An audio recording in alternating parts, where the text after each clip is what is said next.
নমস্কাৰ সিটি18 হৈতে ষ্টুডিঅত মই প্ৰিয়ংকা কংগ্ৰেছৰ শীৰ্ষ মহলক হতচকিত কৰি তৃণমূল কংগ্ৰেছত যোগদান কৰিলে অসমৰ প্ৰাক্তন সাংসদ তথা ৰাষ্ট্ৰীয় মহিলা কংগ্ৰেছৰ সভানেত্ৰী সুস্মিতা দেৱে কলকাতাৰ পৰা সোনিয়া গান্ধীলৈ পদত্যাগ পত্ৰ প্ৰেৰণ কৰি পুনে তৃণমূল কংগ্ৰেছৰ কাৰ্যালয়ত উপস্থিত হয় সুস্মিতা দেৱ কলকাতাত টিএমচিৰ ৰাষ্ট্ৰীয় সাধাৰণ সম্পাদক অভিষেক বেনাৰ্জী আৰু সাংসদ ডেৰেক অ'ব্ৰায়েনৰ উপস্থিতিত টিএমচিত যোগদান কৰে সুস্মিতাই ইয়াৰ পিছতে তৃণমূল মুৰব্বী তথা পশ্চিম বংগৰ মুখ্যমন্ত্ৰী মমতা বেনাৰ্জীক সাক্ষাৎ কৰে সুস্মিতাই প্ৰাক্তন কেন্দ্ৰীয় মন্ত্ৰী সন্তোষ মোহন দেৱৰ জীয়ৰী সুস্মিতা দেৱৰ কংগ্ৰেছ ত্যাগে এক প্ৰকাৰ ধুমুহাৰ সৃষ্টি কৰিছে কংগ্ৰেছত অৱশ্যে কংগ্ৰেছ ত্যাগৰ কাৰণ পত্ৰখনত উল্লেখ কৰা নাই সুস্মিতা দেৱে জানিব পৰা মতে তৃণমূল কংগ্ৰেছৰ জৰিয়তে ত্ৰিপুৰাৰ ৰাজনীতিত গুৰুত্বপূৰ্ণ ভূমিকা পালন কৰিব শিলচৰৰ প্ৰাক্তন সাংসদগৰাকীয়ে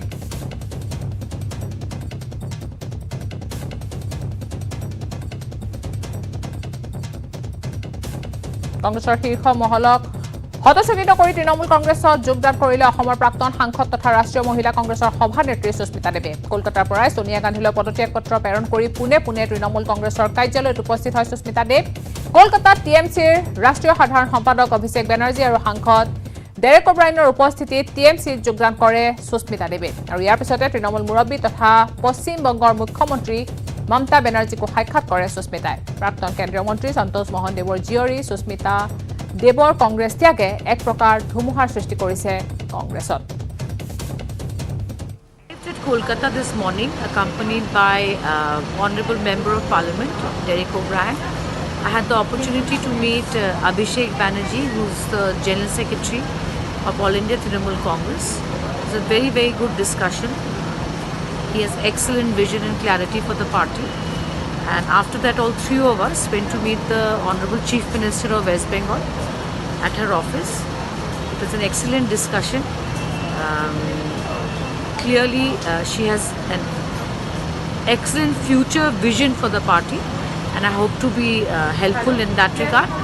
And I will be addressing a press meet tomorrow in Delhi and answering questions on any details anyone may want. মই তেখেতে কংগ্ৰেছত থকা হ'লে মই সুখী হ'লোঁ হয় তেওঁৰ লগত মই একেলগে বিধায়ক নিৰ্বাচিত হৈছিলোঁ প্ৰথমবাৰলৈ 2011 চনত আৰু তেতিয়াৰ পৰা তেওঁক পাই আছিলোঁ তাৰ পূৰ্বেও মই ঘৰুৱাভাৱেও জানো তেওঁৰ পিতৃ প্ৰয়াত সন্তোষ মোহন দেৱ যাক ৰাণাদা বুলি সকলোৱে কয় ৰাণাদাৰ লগত আমাৰ যথেষ্ট ঘনিষ্ঠ আছিলোঁ আৰু তেখেতেও নিজৰ মানে মেৰিটত নিখিল ভাৰত মহিলা কংগ্ৰেছৰ সভানেত্ৰী পদবীও পাইছিল আমাৰ সকলোৰে বাবে ভাল এটা সাংগঠনিক তেওঁ দায়িত্ব বহন কৰি আছিল তেখেতৰ কিছু অসন্তুষ্টি আছিল নিশ্চয় আৰু সেইবাবে তেওঁ পদত্যাগ কৰিছে মই ভুল শুদ্ধ কোৱাটো উচিত নহয় কিন্তু যেতিয়া আমাৰ এলায়েন্স হৈছিলে সেইখিনি সময়ত তেখেতে এলায়েন্সটোৰ প্ৰতি তেওঁৰ বৰ এটা মন নাছিলে সেই কথাটো আমি কথা পাতিম আমাৰ কলকাতাৰ সাংবাদিক আবেৰ ঘোষৰ সৈতে अबेर घोषियाल आपके तरफ से जानना चाहती हूँ वर्तमान अभी सुस्मिता देव कहाँ पे है और ममता बनर्जी के साथ उनके मुलाकात हुए कि नहीं देखिए মমতা বন্দ্যোপাধ্যায়ের সঙ্গে আজকে তার দীর্ঘ সময় ধরে বৈঠক হয়েছে তার আগে অভিষেক বন্দ্যোপাধ্যায়ের সঙ্গে বৈঠক করেন হচ্ছে সুস্মিতা দেব সম্ভবত সুস্মিতা দেবকে উত্তর পূর্ব ভারতের যে রাজ্যগুলি রয়েছে সেই রাজ্যগুলিতে সংগঠন বিস্তারের জন্য দায়িত্ব দিতে চলেছে তৃণমূল কংগ্রেস যেহেতু আসাম এবং ত্রিপুরাতেও যেগুলো বাঙালি অধ্যুষিত জায়গা রয়েছে সেখানে তৃণমূল কংগ্রেস তাদের সংগঠন তৈরি করতে চায় সেই সংগঠন তৈরি করতে গিয়ে দেখতে পাওয়া গেছে যে সুস্মিতা দেব তিনি তার পরিবার রাজনীতির সঙ্গে দীর্ঘদিন ধরে আসাম ত্রিপুরার মতো জায়গাগুলোতে পরিচিত ছিলেন ফলে তাকে সে কারণেই ব্যবহার করা হচ্ছে আজকে তিনি কলকাতাতে এসে অভিষেক বন্দ্যোপাধ্যায়ের অফিসে গিয়ে তিনি তার সঙ্গে দেখা করেন দীর্ঘ বৈঠক করেন তারপর অভিষেকের সাথে তিনি যান নবান্নে যেটা পশ্চিমবঙ্গের রাজ্য সেক্রেটারিয়েট সেখানে গিয়ে মমতা বন্দ্যোপাধ্যায়ের সঙ্গে বৈঠক হয় সুস্মিতা দেব তিনি আপাতত দিল্লির উদ্দেশ্যে রওনা হয়েছেন কলকাতা থেকে এবং তিনি যেটা জানিয়েছেন যে মমতা বন্দ্যোপাধ্যায় তাকে সাংগঠনিক কাজে যোগ দিতে বলেছেন এবং আগামী দিনে সর্বভারতীয় ক্ষেত্রে সেই সংগঠনের ক্ষেত্রে কি কাজ করতে পারা যায় সেটা নিয়ে মূলত আজকে আলোচনা হয় তবে পরিপূর্ণভাবে আগামীকাল দিল্লিতে একটি প্রেস কনফারেন্স ডাকা হয়েছে এবং সেখানেই দলের তরফ থেকে সুস্মিতা দেবের নতুন দায়িত্ব ঘোষণা করা হবে अच्छा ममता बनर्जी के साथ उनके मुलाकात हुए फिर क्या बात हुई आप सुस्मिता देव के साथ आपकी बातचीत हुई थी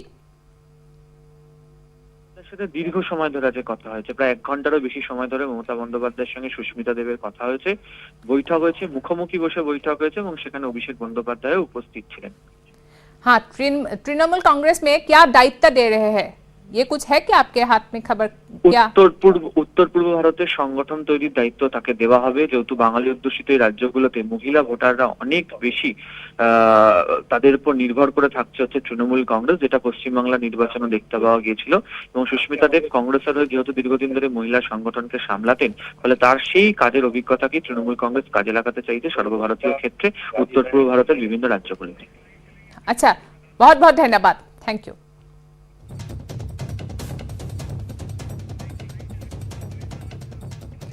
এবাৰ আমি পোনপটীয়াকৈ যাব বিচাৰিছোঁ আমাৰ শিলচৰৰ সাংবাদিক অনিৰুদ্ধ লস্কৰৰ ওচৰলৈ, আৰু আমাৰ লগত থাকিব নিউজ ৰুমৰ পৰা নীলা ভট্টাচাৰ্য।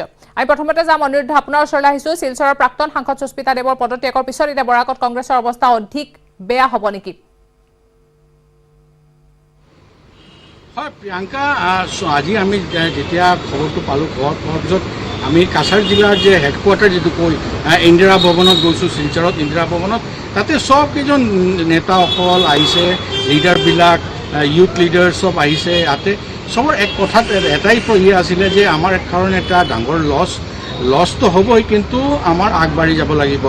কিন্তু আমি সুস্মিতা দেৱৰ একদম ক্ল'জেষ্ট যদি কম্পেনিয়ন যদি ক'ব পাৰোঁ, যে মানুহ সুস্মিতাৰ লগত থাকে, এজনৰ লগত ডিষ্ট্ৰিক্ট জেনেৰেল ছেক্ৰেটাৰী ৰাজদেৱৰ লগত কথা পাতিছোঁ। সি মোক ক'লে যে আমাৰ লগত কথা হৈছে সুস্মিতা দেৱৰ, আৰু সুস্মিতা দেৱে এটা কৰিছিলে যে 4-5 দিনৰ পৰা তৃণমূল কংগ্ৰেছে দিল্লীত তাৰ সুস্মিতা দেৱৰ ঘৰত বা অফিচত গৈ এটা কৰিছে, মানে কথা বাৰ্তা চলাই আছিলে। এইটোৰ কাৰণে এটা প্ৰেছাৰ আছিলে TMC জইন কৰিবৰ কাৰণে। আৰু আজি কলকাতাত গৈ পাৰ্টি অফিচত তাতে অভিষেক বেনাৰ্জী জেনেৰেল ছেক্ৰেটাৰী তৃণমূল কংগ্ৰেছ আৰু ডেৰেক ব্ৰায়নৰ লগত আমি ফটো দেখিছোঁ। আজি তাতে কথা বাৰ্তা হৈছে, আৰু সুস্মিতা আৰু মমতা বেনাৰ্জীৰ লগত কথা বাৰ্তা হৈছে। এইবিলাকৰ পিছত কিয়নো TMC এতিয়া এটা আৰম্ভণি কৰিছে যে গোটেই নৰ্থ ইষ্টত এটা নিজৰ এটা প্লেচ বনাবৰ কাৰণে, এটা স্থান বনাবৰ কাৰণে, আৰু নেক্সট ইয়াৰে আমি ত্ৰিপুৰাৰ ইলেকশ্যন আছে। এইবিলাক চাই সুস্মিতা দেৱক লগত ল'লে TMC ভাল হ'ব। এইবিলাক চাই সুস্মিতা দেৱক আনি আজি জইন কৰাইছে ইয়াতে। হয়, সুস্মিতা দেৱৰ পদত্যাগৰ পিছত এতিয়া বৰাকত কংগ্ৰেছৰ মাজত কেনে প্ৰতিক্ৰিয়াৰ সৃষ্টি হৈছে? চাৰিওফালেতো বিভিন্ন ধৰণৰ প্ৰতিক্ৰিয়াৰ সৃষ্টি হৈছে, কিন্তু বৰাকত কংগ্ৰেছৰ মাজত কেনে প্ৰতিক্ৰিয়াৰ সৃষ্টি হৈছে? সঁচাকৈ কংগ্ৰেছৰ ক্ষতি হ'ব নেকি? হয়, ক্ষতিটো হ'বই। আজি বহুতজনৰ লগত কথা পাতিছোঁ, খালি যেতিয়া নিউজটো ওলাইছে, নিউজটো ওলোৱাৰ পিছতেই খালি ইয়াতে নহয়, কাছাৰ জিলাতেই নহয়, হাইলাকান্দি, কৰিমগঞ্জ বহুত ফালৰ পৰাই ফোন অহা ষ্টাৰ্ট হৈ গৈছে যে এতিয়া নেক্সট ষ্টেপ কি হ'ব। কাছাৰ কংগ্ৰেছে কালি এটা মিটিং ইয়াতে থৈছে। কালি মিটিঙত গম পোৱা যাব, মিটিঙত ডিচিশ্যন হ'ব যে নেক্সট ষ্টেপ কি হ'ব, নেক্সট পদক্ষেপ কি হ'ব।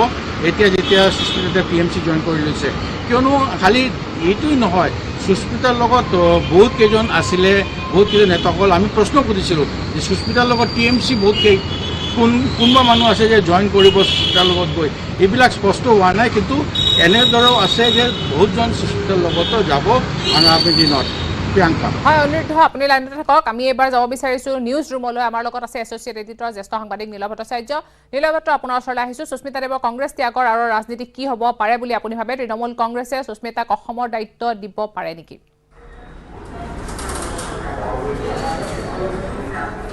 চাওক, সুস্মিতা দেৱে কালি ৰাতি 12টা বজাত পদত্যাগ পত্ৰ প্ৰেৰণ কৰি পেলাই আজি দুপৰীয়া 12টাৰ ভিতৰত আহি কলিকতাত ডেৰেক অ'ব্ৰায়েন সাংসদ, TMCৰ সাংসদ ডেৰেক অ'ব্ৰায়েনৰ লগত কলিকতালৈ আহি প্ৰথম ৰাষ্ট্ৰীয় সাধাৰণ সম্পাদক অভিষেক বেনাৰ্জীৰ লগত এটা দীৰ্ঘকাল মিটিং কৰি তাৰপিছত সেই কামাখ ষ্ট্ৰীটত থকা তৃণমূলৰ হেডকোৱাৰ্টাৰ্ছৰ পৰা ওলাই গৈ পেলাই হাওৰাত থকা নবান্নত গৈ মমতা বেনাৰ্জীৰ সৈতে এঘণ্টা মিটিং কৰি তাৰপিছত তেখেতে টুইট কৰিছে যে তেখেত TMCত জইন কৰিছে। তেখেতে তাত ফটো দিছে য'ত অভিষেক বেনাৰ্জীয়ে তেখেতক TMCৰ গামোচা পিন্ধাইছে, আৰু তাৰপিছত এয়াৰপৰ্টৰ পৰা তেখেতে এটা সৰু মন্তব্য প্ৰকাশ কৰিছে যে মই অভিষেক বেনাৰ্জীৰ সৈতে মিটিং কৰিছোঁ, মিটিং খুব ফলপ্ৰসূ হৈছে। তাৰ পৰৱৰ্তী কালত মই মমতা বেনাৰ্জীৰ সৈতেও মিটিং কৰিছোঁ।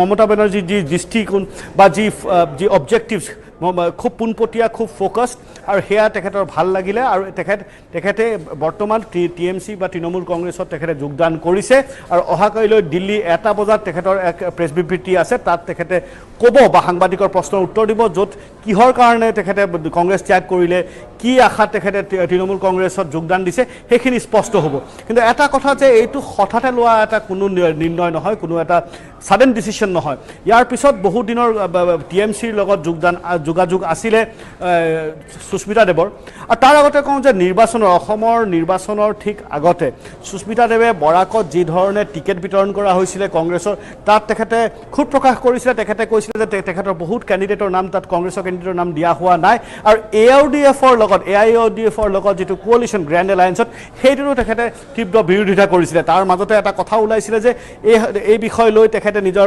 পদত্যাগ কৰিছিলে কিন্তু তাৰপিছত সেয়া হাম কাটিলে পৰৱৰ্তী কালত সুস্মিতা দেৱে কংগ্ৰেছক এইটো প্ৰস্তাৱো দিছিলে যে তেখেতক ত্ৰিপুৰা কংগ্ৰেছৰ অধ্যক্ষ বনাই দিয়া যাওক সেয়াও তেখেতৰ আশা পূৰ্ণ নহ'ল আৰু তেনেকুৱাকৈ যেতিয়া লাহে লাহে তেখেতে হতাশা মানে কংগ্ৰেছৰ পৰা কোনো আশা অনুৰূপে পদবীও নাপালে বা তেখেতে যিখিনি বিচাৰিছিলে সেইখিনিও হৈ নুঠিলে লগতে কাৰ বিষয় লয় সেই কাৰ বিষয় লৈ পেলাই কংগ্ৰেছত থাকিও তেখেতে কিন্তু কাৰ সমৰ্থন কৰিছিলে তাত শিৱসাগৰত যি ৰাহুল গান্ধীৰ সভা আছিলে সেই সভাত কাৰ লিখা সেই গামোচা তেখেতে প্ৰথমে পৰিধান কৰা নাছিলে চ' বহুকেইটা যদি আপুনি মিলাই চায় তেতিয়াহ'লে বহুকেইটামান ঘটনা আছে যি ঘটনাখিনি যদি চায় তেতিয়াহ'লে সুস্মিতা দেৱৰ আজিৰ এই যি নিৰ্ণয় সেয়া তেখেতে উপনীত হৈছিলেহি এতিয়া কথাটো হ'ল তেখেতক কি দায়িত্ব দিয়া হ'ব TMCত সেইটোতো কালি স্পষ্ট হ'ব কিন্তু অনুমানিকভাৱে এয়া কোৱা গৈছে যে গোটেই উত্তৰ পূৰ্বৰ দায়িত্ব হয়তো সুস্মিতা দেৱক দিয়া হ'ব তাৰ মাজতে ত্ৰিপুৰাও থাকিব যেনেকৈ মোৰ সতীৰ্থ অনিৰুদ্ধই কৈ আহিছে যে ত্ৰিপুৰাত আগন্তুক 2023ত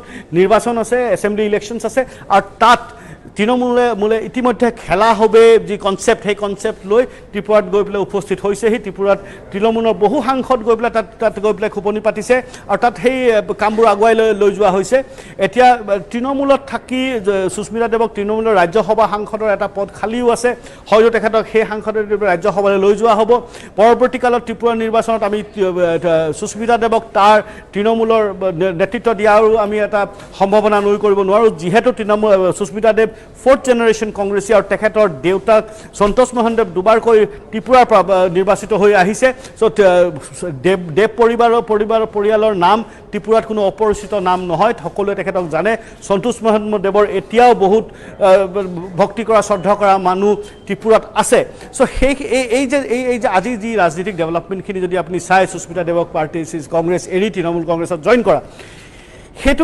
সেইটো এটা ঘটনা নহয় ইয়াৰ আগতে সুশান্ত বৰগোহাঁয়ে এৰিছিলে তাৰ আগতে ৰূপজ্যোতি কৰ্মীয়ে এৰিছিলে কংগ্ৰেছৰ 3জনকৈ দিগ্গজ অগ্ৰণীয় যুৱ নেতাই এনেকুৱাকৈ পাৰ্টি এৰি গুচি যোৱাৰ পিছত কিন্তু পাৰ্টিটোৱে এটা নতুনকৈ চিন্তা কৰিবলৈ এতিয়া বাধ্য হৈছে হয়তো যদিও আজি ভূপেন বৰা ডাঙৰীয়াই তেখেতে কৈছিলে যে সুস্মিতা দেৱ গৈছে হয় দুখৰ কথা কিন্তু পাৰ্টিটোত ইয়াতে থমকি যাব নোৱাৰে শিলচৰত পৰৱৰ্তী আৰু 2-4 দিনত তেখেতসকলে কংগ্ৰেছে গুৱাহাটীৰ পৰা এটা দল পঠুৱাব তাত গৈ পেলাই আলোচনা কৰিব সকলোৰ লগত যে পৰৱৰ্তী কালত সুস্মিতা দেৱৰ ঠাইত তেনেকুৱা এজন নেতা ক'ৰ পৰা আৰু কোন হ'ব পাৰে তেখেতে কৈছিলে যে এজন নহয় আমাৰ হাতত 5-6জন মান সুস্মিতা দেৱ আছে আৰু এগৰাকী সুস্মিতা দেৱ আমি অতি সোনকালে আপোনালোকৰ আগত আমি উপস্থিত কৰামহি আৰু তেতিয়া ৰাইজে জানিব যে কংগ্ৰেছ দলৰ যি খহনীয়া হৈছে সেই খহনীয়াৰ ফলতো কংগ্ৰেছ দল কিন্তু পিছ হুহুকি নাযায় আগুৱাই যাব এক প্ৰগ্ৰেছিভ পাৰ্টি হিচাপে নিজকে স্থাপন কৰিব আৰু সেইকাৰণে তেখেতসকলে কৈছে যে BTRত এতিয়া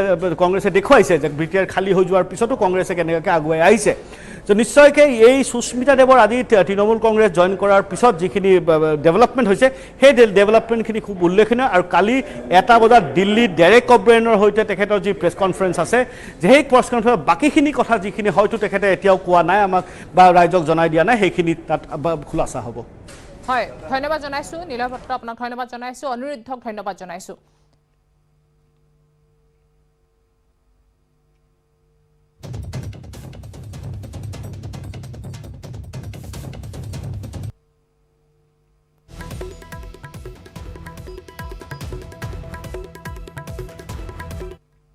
ঘূৰাইতো আহিব এতিয়া মই গৈছে বুলি ক'লে ভাল পাইছোঁ বেয়া পাইছোঁ মই ক'বলৈ নাযাওঁ যে আজি তেওঁ যোৱাৰ লগে লগে মইতো সঁচা কথা কৈছোঁ মোৰ লগত ককাই ভনী সম্বন্ধ এইটোতো মই লোক ঠাক কৰি লাভ নাই কিন্তু যেতিয়া মোৰ ভণ্টি গুচিয়ে গ'ল তেতিয়াতো মই তাত মোৰ ককাই ভাই ভনীটো আৰু আছে আমি তেওঁলোকক 1 নম্বৰ চকীখন দিব পৰা নাছিলোঁ, সুস্মিতাক দি থৈছিলোঁ। 1 নম্বৰ চকীত বহিবৰ কাৰণে কম্পিটিশ্যন ইতিমধ্যে আছিল, কম্পিটিশ্যন ইতিমধ্যে আছে। আমি তেওঁলোকৰ মাজৰ পৰা যিজন যোগ্য তেওঁ আগুৱাই আনিম আৰু পাৰিম আনিব। আৰু মই ভাবিছোঁ 15 দিনত প্ৰমাণ কৰি দিম। বৰাকত নতুন ৰাণী বিচাৰিব আপুনি, মই সভাপতি হোৱাৰ 15 দিনততো BTR আপুনি দেখিছে। এতিয়া গৌৰৱ গগৈ ডাঙৰীয়াক দায়িত্ব দিছোঁ, আজি আৰম্ভ, এতিয়া ৰাজীৱ ভৱনত মিটিং চলি আছে। এতিয়া BTR মানুহে ৰাজীৱ ভৱন ফুল হৈ আছে এতিয়া এই মুহূৰ্তত গৌৰৱ গগৈৰ লগত। মানুহটো ভবা নাছিলে যে BTR পৰা, চবেই ভাবিছিলে ভূপেন বৰা উজনি অসমৰ পৰা ৰাজনীতি কৰিব, আমিতো BTR পৰা কৈছোঁ।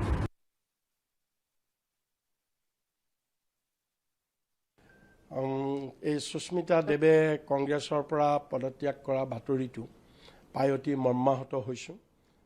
মই কেতিয়াও ভাবিব পৰা নাছিলোঁ যে সুস্মিতা দেৱে কংগ্ৰেছ ত্যাগ কৰিব, কাৰণ তেওঁ কংগ্ৰেছত যথেষ্টখিনি তেওঁক কংগ্ৰেছে সন্মান দিছে, স্বীকৃতি দিছে, আৰু আমি বহু বছৰ একেলগে কাম কৰিছিলোঁ। তেওঁৰ দেউতাক এগৰাকী গোটেই ভাৰতবৰ্ষৰ এগৰাকী ভেটাৰান কংগ্ৰেছ লিডাৰ আছিলে। গতিকে সুস্মিতাই যে এনেধৰণে এটা ভুল সিদ্ধান্ত লৈছে, মই ভাবোঁ কংগ্ৰেছ ত্যাগ কৰি তেওঁ এটা ভুল সিদ্ধান্ত লৈছে। আৰু মই অনুৰোধ কৰিম সুস্মিতাক যে তেওঁ এই সিদ্ধান্ত তেওঁ সলনি কৰিব লাগে, পুনৰ বিবেচনা কৰিব লাগে, আকৌ তেওঁ পদত্যাগ পত্ৰ প্ৰত্যাহাৰ কৰি কংগ্ৰেছলৈ ঘূৰি আহিব লাগে। আমি একেলগে কাম কৰোঁ, কাৰণ দেশৰ এই সংকটৰ সময়ত আমি কংগ্ৰেছক শক্তিশালী কৰিলেহে অদূৰ ভৱিষ্যতে দেশ সুৰক্ষিত হৈ থাকিব। সেইকাৰণে মই সুস্মিতা দেৱক পুনৰ বিবেচনা কৰিবৰ কাৰণে অনুৰোধ কৰিছোঁ। মিডিয়াত যিটো কথা ওলাইছে এইকাৰণে ক'লোঁ, মিডিয়াত যিটো কথা ওলাইছে এইবিলাক যদি কথা সঁচা হয় তেনেহ'লে আমাৰ পাৰ্টি কংগ্ৰেছৰ কাৰণে কঠিন। আফটাৰ অল তেওঁ এটা কংগ্ৰেছৰ হেৰি আছিলে, এটা ফেমিলি বেকগ্ৰাউণ্ডো পুৰণীয়া কংগ্ৰেছী ফেমিলিৰ ছোৱালী তেওঁ, আৰু অল ইণ্ডিয়া মহিলা কংগ্ৰেছৰ হেৰি আছিলে, প্ৰেচিডেণ্ট আছিলে। সেইকাৰণে চাওঁ এতিয়া কি হয়, যথেষ্ট কথা পাতিলে। মই শুনিলোঁ যি ৰিজাইন কৰিছে কালি ৰাতি 9টা বজাত কংগ্ৰেছ পৰা ৰিজাইন কৰিছে। TMC সুপ্ৰিমো মমতা বেনাৰ্জীৰ লগত আজি সি লগ ধৰিব এবং এইটো প্ৰায় ফাইনেল হৈছে যে TMC সি জইন কৰিব। এটা খালি কাছাৰ কংগ্ৰেছ নহয়, বৰাক কংগ্ৰেছৰ কাৰণে এইটো গ্ৰেট লছ বুলি মই ভাবোঁ। পাৰ্টি হাইকমাণ্ড এতিয়া ডিচিশ্যন ল'ব যে কি কৰিব, মানে লছটোতো কাভাৰ কৰিব লাগিব। কেনেকুৱা কৰিব নাকৰিব চবেই মিলি বহি এইটো আলাপ আলোচনা কৰি ঠিক কৰিব লাগে। সুস্মিতা দেৱৰ পদত্যাগৰ পিছত এয়া আছিল বিভিন্ন জনমন্তব্য। খবৰ আৰু আছে, কিন্তু তাৰ আগতে লৈছে এটা সৰু বিৰতি।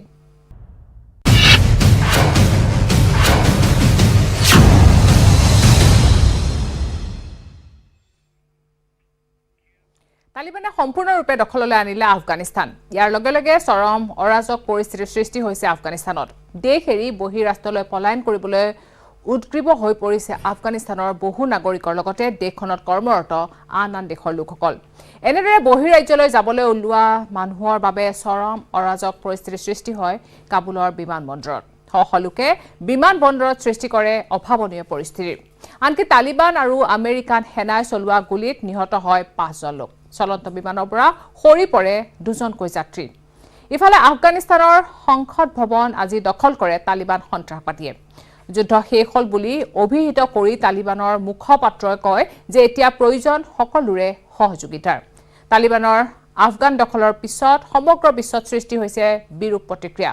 বহুতে আমেৰিকাৰ ভূমিকাত সমালোচনা কৰাৰ লগতে সন্ত্ৰাসবাদীৰ এনে উৎখান বিশ্বই অসহায়ভাৱে প্ৰত্যক্ষ কৰিব লগা হৈছে বুলিও মত প্ৰকাশ কৰিছে বহু ৰাষ্ট্ৰই।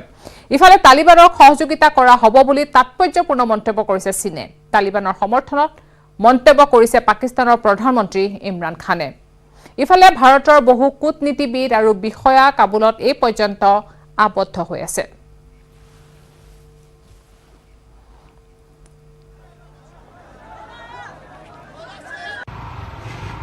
अफगानिस्तान में तालिबान का कब्जा हो चुका है। काबुल बचा हुआ था, लेकिन काबुल पर भी कल तालिबान ने कब्जा कर लिया और इस वक्त अफरा तफरी, बेचैनी का माहौल अफगानिस्तान में पूरे बना हुआ है। दिल्ली में भोगल इलाके में अफगानी शरणार्थी रहते हैं और यहाँ पर भी एक माहौल यहाँ पर देखने को मिल रहा है। कुछ ऐसे लोग हैं जो कुछ रोज़ पहले ही अफगानिस्तान से लौटे हैं। ऐसे ही एक परिवार अफगानिस्तान से आया है। आप इस कार में आप देख सकते हैं करीब 6 सदस्य हैं यहाँ। इनसे बात करने की कोशिश करते हैं। कब आया?